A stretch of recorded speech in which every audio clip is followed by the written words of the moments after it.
Hi everyone. இன்னைக்கு நம்ம எதை பற்றி பார்க்க போகிறோம்னா CSC versus AI.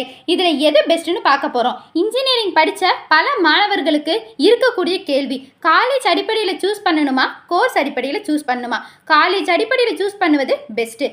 Computer science படிப்பதா அல்லது ஏஐ படிப்பதா? ஏஐ மட்டும் இல்லை, கம்ப்யூட்டர் சயின்ஸில் அலையீடு கோர்ஸ் நிறைய வந்துருச்சு.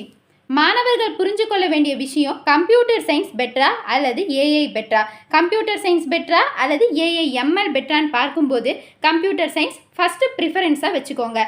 ஏஐடிஎஸ் ஏஐஎம்எல் படித்தா வேலை கிடைக்காதுன்னு இல்லை, கம்ப்யூட்டர் சயின்ஸ் கிடச்சிச்சின்னா கம்ப்யூட்டர் சயின்ஸ் படிப்பது நல்லது. ஏன்னா பேசிக் கம்ப்யூட்டர் சயின்ஸ் படிச்சுக்கிட்டோம்னா அடிஷ்னல் கோர்ஸையா ஃப்ரீ ஆஃப் காஸ்ட்டில் எந்த ஒரு செலவும் இல்லாமல் உங்களால் படிக்க முடியும். சென்ட்ரல் சோயம் போர்ட்டலில் போனீங்கன்னா 36,000+ டிஃப்ரெண்ட் வீடியோஸு இருக்குது. ஏஐ படிக்கணுமா, டிஎஸ் படிக்கணுமா, எம்எல் படிக்கணுமா, இந்த மாதிரி பல கோர்ஸை சோயல் போர்ட்டல் ஃப்ரீ ஆஃப் காஸ்ட்டில் படிக்க முடியும். கம்ப்யூட்டர் சயின்ஸ் கிடைக்கலனா அடுத்த ஆப்ஷனில் நீங்கள் ஏஐ போகிறீங்களா, அதுக்கு பதிலாக கம்ப்யூட்டர் ரிலேட்டட் லைனில் தான் ஒர்க் பண்ணணும்னு நினச்சிங்கன்னா கம்ப்யூட்டருக்கு பதிலாக இசிஇ சூஸ் பண்ணுங்கள். கம்ப்யூட்டர் சயின்ஸை மட்டும் பற்றி பேசுகிறாங்க, அப்போ அது மட்டும்தான் படிப்பா? அப்படி இல்லை. கம்ப்யூட்டர் சயின்ஸை தாண்டி நிறைய வேலை வாய்ப்புகள் நிறைந்த கோர்ஸ் இருக்குது. இப்போ கிட்டத்தட்ட 6 லட்சம் plus electronic and communication design engineering இன்னும் 3 வருஷத்தில் இந்தியாவுக்கு தேவை. இந்தியா உலகத்தோட டிசைன் ஹவுஸாக மாறி இருக்கு.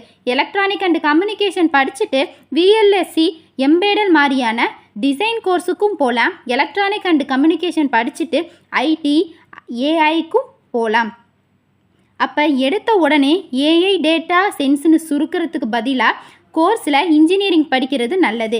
இதே போய் ஏரோநாட்டிக்கல் போன்ற கோர்ஸ் பண்ணாமல் கோர்ஸில் 4 வருஷம் மெக்கானிக் இன்ஜினியர் படிச்சுட்டு எம்டெக் ஏரோநாட்டிக்கல், எம்டெக் ஸ்பேஸ் போன்றவை பண்ண முடியுமான்னு யோசிங்க.